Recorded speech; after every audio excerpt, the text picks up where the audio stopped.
il existe une confusion très répandue autour de la guérison émotionnelle. Beaucoup de personnes l'imaginent comme un déclic, une révélation soudaine, quelque chose qui arrive d'un jour à l'autre et qui efface la douleur passée.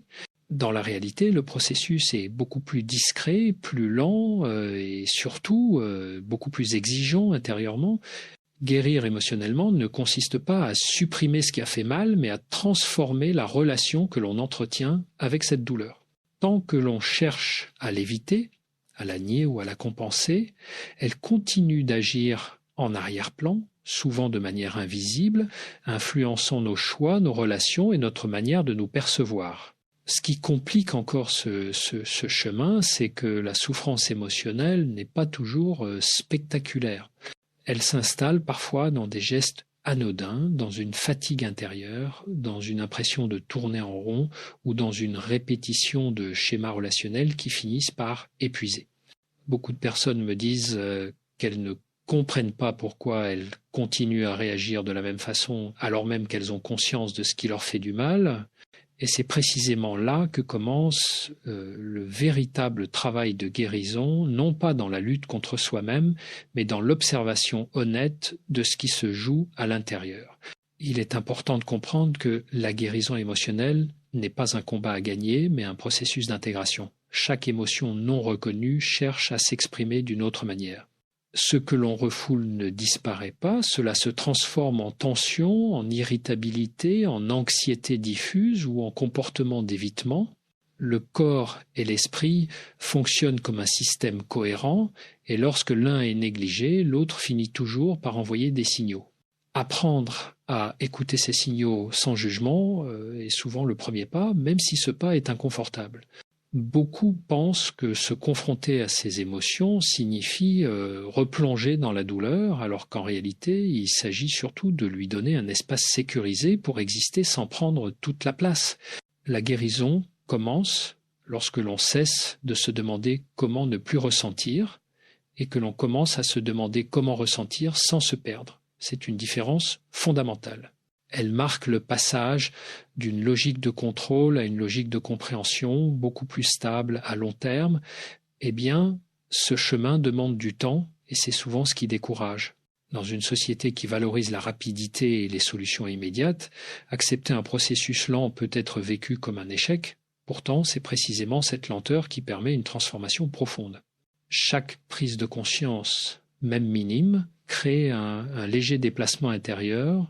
Accumulés, ces déplacements finissent par modifier durablement la manière dont on réagit aux événements et aux autres. La guérison émotionnelle n'est donc pas un point d'arrivée, mais une manière différente d'habiter sa propre vie. L'un des malentendus les plus fréquents autour de la guérison émotionnelle concerne l'idée de lâcher prise. Beaucoup l'interprètent comme une injonction à oublier, à passer à autre chose rapidement, presque comme une forme de détachement forcé. En réalité, le lâcher-prise n'est pas une fuite vers l'avant, c'est un mouvement intérieur beaucoup plus subtil. Il commence lorsque l'on accepte de regarder ce qui fait mal sans chercher immédiatement à le réparer. Tant que l'on veut aller mieux à tout prix, on se met une pression supplémentaire qui finit par renforcer la souffrance au lieu de l'apaiser. Ce que j'observe souvent, c'est que les personnes les plus en difficulté sont celles qui exigent beaucoup d'elles-mêmes. Elles veulent comprendre vite, se relever vite, fonctionner normalement sans laisser de place à la fragilité. Or, la guérison émotionnelle demande exactement l'inverse. Elle suppose de reconnaître ses limites, de tolérer une forme d'imperfection temporaire et d'accepter que certaines blessures aient besoin de temps pour cicatriser.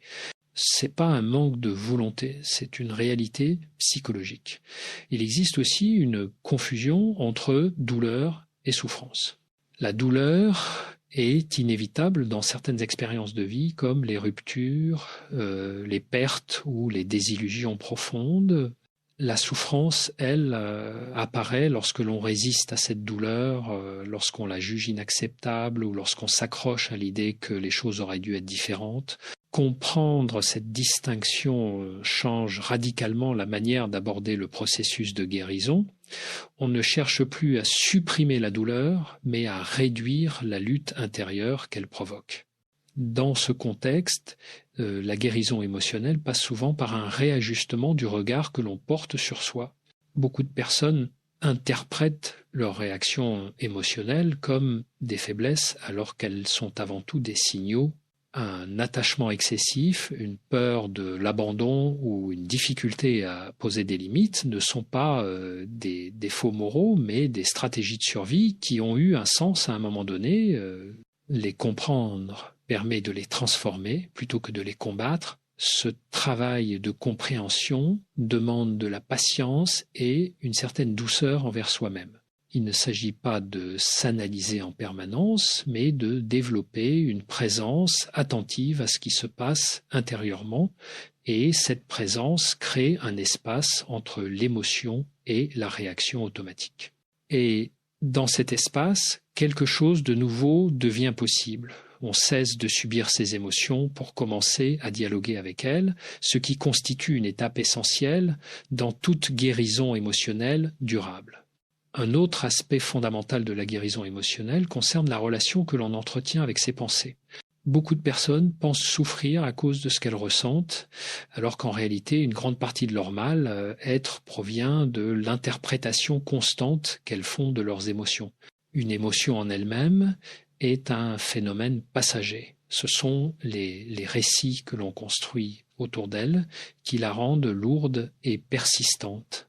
Lorsque l'on se répète intérieurement que l'on est trop sensible, trop dépendant ou incapable de changer, on renforce une identité de souffrance qui freine toute évolution. Dans ce processus, l'esprit a tendance à chercher des coupables ou des explications définitives. On analyse le passé, on rejoue les scènes, on se demande ce que l'on aurait dû dire ou faire autrement. Ce mouvement est compréhensible, mais il enferme souvent dans une rumination qui empêche d'avancer. La guérison émotionnelle ne consiste pas à tout comprendre parfaitement, mais à reconnaître le moment où comprendre davantage n'apporte plus de soulagement. À partir de là, le travail change de nature. Il ne s'agit plus d'expliquer, mais d'apprendre à vivre avec une part d'incertitude. Beaucoup découvrent alors une difficulté plus profonde, celle d'accepter que certaines blessures ne disparaissent jamais complètement. Elles s'atténuent, se transforment, mais laissent parfois une trace sensible. Cela peut être vécu comme une injustice, surtout lorsque l'on a beaucoup travaillé sur soi. Pourtant, cette trace n'est pas un échec. Elle devient souvent un point d'ancrage, une source de discernement et de maturité émotionnelle. Ce sont souvent les personnes qui ont traversé des blessures reconnues et intégrées, qui développent une plus grande capacité d'empathie et de compréhension des autres. Un élément clé du processus réside dans la manière dont on se parle intérieurement. Le dialogue intérieur peut être un facteur de guérison ou au contraire un amplificateur de souffrance. Lorsqu'il est dur, exigeant ou culpabilisant, il maintient un état de tension permanente. Apprendre à remplacer ce discours par une parole intérieure plus juste et plus nuancée n'est pas un exercice de pensée positive, mais un acte de réalisme psychologique. Il s'agit de reconnaître ce qui est difficile sans se condamner pour autant. Ce changement de posture intérieure modifie progressivement la relation aux émotions. Celles-ci cessent d'être perçues comme des ennemis à combattre et deviennent des indicateurs précieux. La tristesse peut signaler un besoin non respecté, la colère une limite franchie, l'anxiété une surcharge ou une insécurité. Lorsqu'on apprend à écouter ces messages sans s'y identifier totalement, on gagne en stabilité. La guérison émotionnelle avance, alors moins par des moments spectaculaires que par une série d'ajustements discrets, presque imperceptibles, qui finissent par transformer durablement la manière d'être au monde. La guérison émotionnelle se joue aussi beaucoup dans la manière dont une personne se relie aux autres. Les blessures affectives ne naissent pas dans le vide, elles apparaissent souvent dans le lien et c'est dans le lien qu'elles continuent de s'activer. Beaucoup de personnes pensent qu'elles doivent d'abord aller mieux avant de pouvoir vivre des relations apaisées. En réalité, c'est souvent l'inverse. Ce sont des relations plus conscientes, plus ajustées, qui permettent une véritable réparation émotionnelle. Cela suppose cependant de changer certaines dynamiques profondément ancrées. L'une des plus courantes est la confusion entre attachement et sécurité. Wow. S'attacher n'est pas en soi problématique.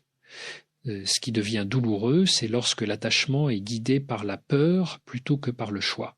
Peur d'être abandonné, peur de ne pas être suffisant, peur de perdre le lien. Dans ces cas-là, la relation devient un espace de tension permanente.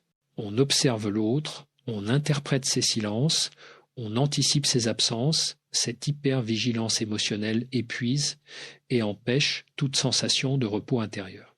La guérison émotionnelle implique alors un réapprentissage des limites.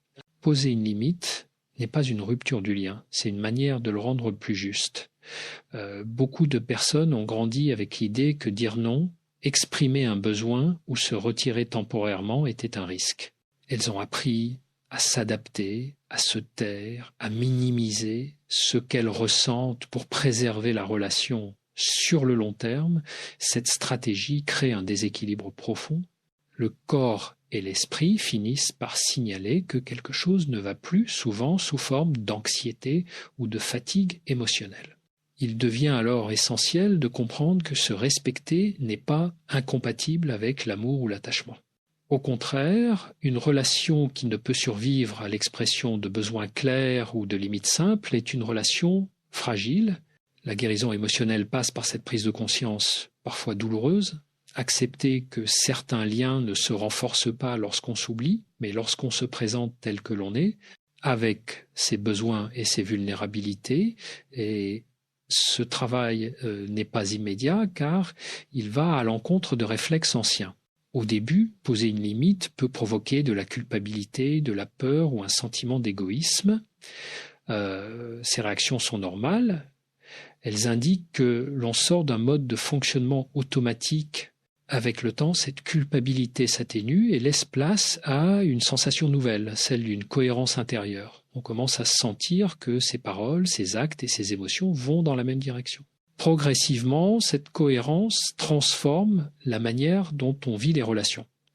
On ne cherche plus à être choisi à tout prix, on choisit aussi, on devient plus attentif à ce que l'on ressent en présence de l'autre plutôt qu'à ce que l'autre pense ou fait.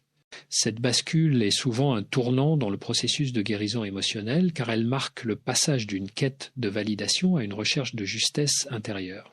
À ce stade du processus, beaucoup de personnes commencent à percevoir un changement subtil mais profond dans leur manière de vivre. Leurs émotions, elles ne disparaissent pas, mais elles deviennent moins envahissantes.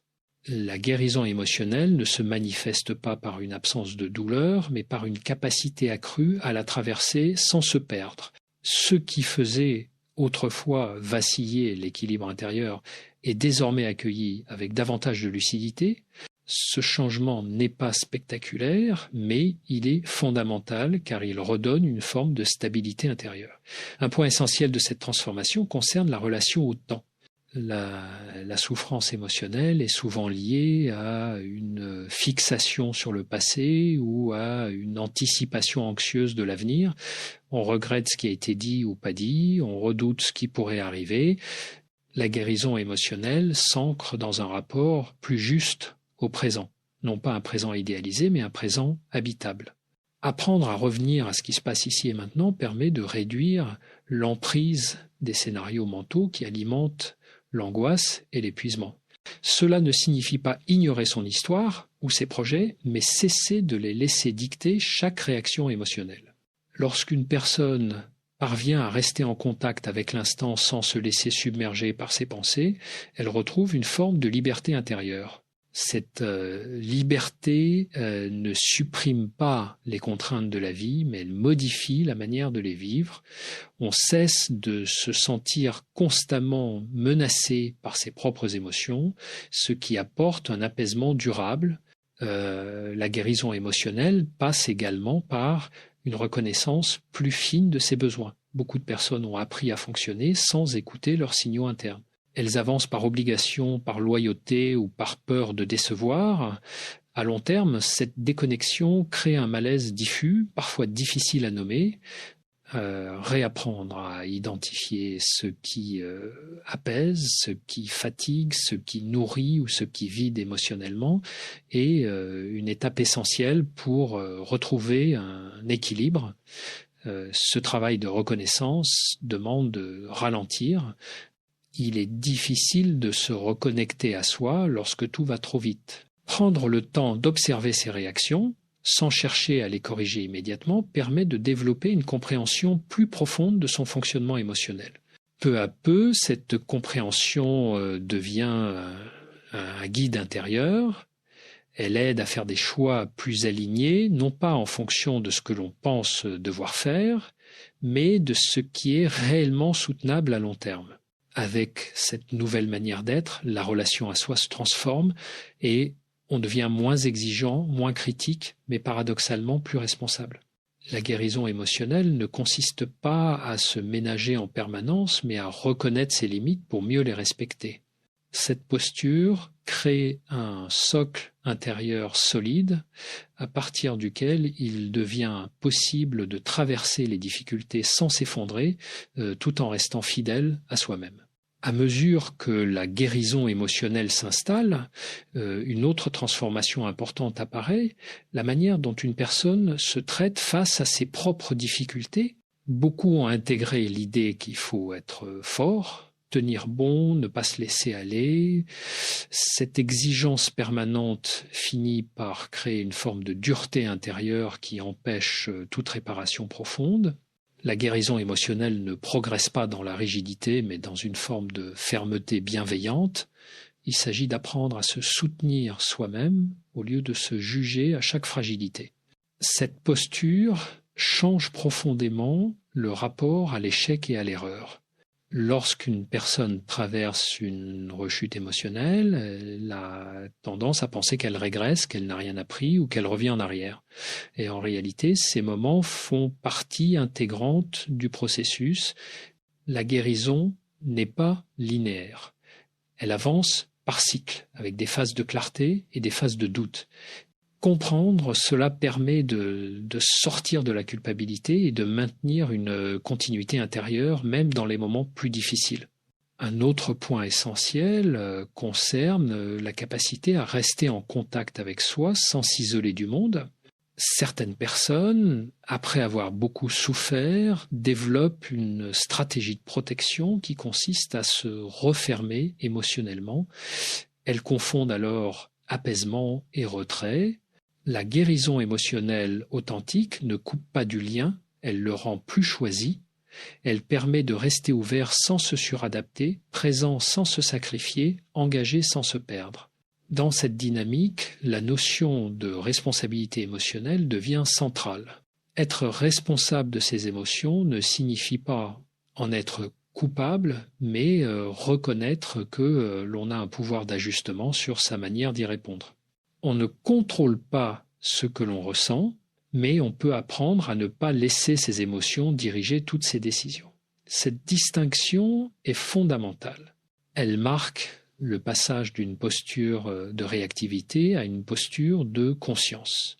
Au fil du temps, cette conscience s'intègre dans le quotidien. Elle se manifeste dans des choix simples, dire non sans se justifier excessivement, prendre du recul avant de répondre, accepter de ne pas tout régler immédiatement. Ces micro-ajustements, répétés jour après jour, créent une stabilité émotionnelle qui ne dépend plus uniquement des circonstances extérieures. La guérison devient alors moins une quête qu'un mode de fonctionnement intérieur. C'est souvent à ce stade que l'on comprend que la guérison émotionnelle n'est pas une réparation ponctuelle, mais un apprentissage continu.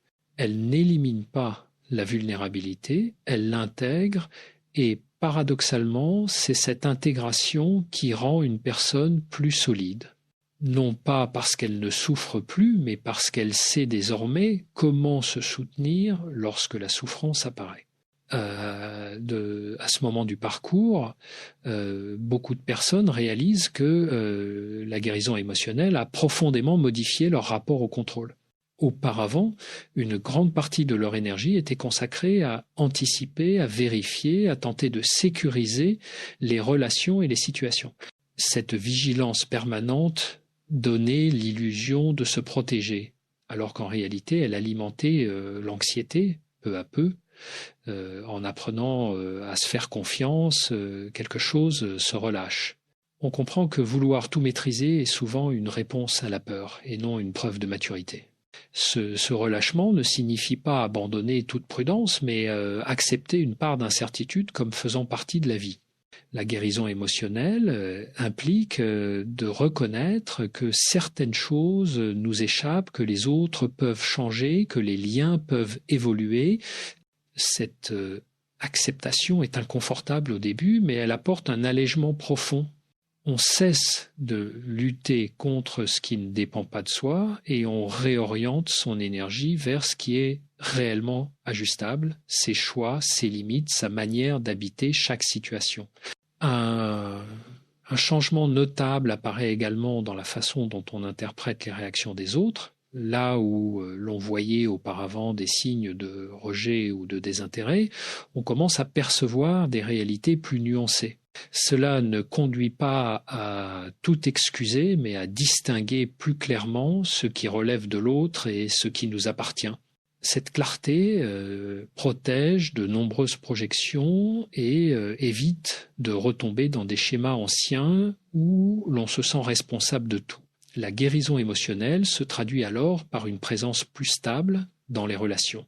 On n'est plus constamment en train de se demander si l'on est assez, si l'on fait ce qu'il faut ou si l'on risque de perdre le lien. Cette sécurité intérieure permet une disponibilité différente, plus authentique.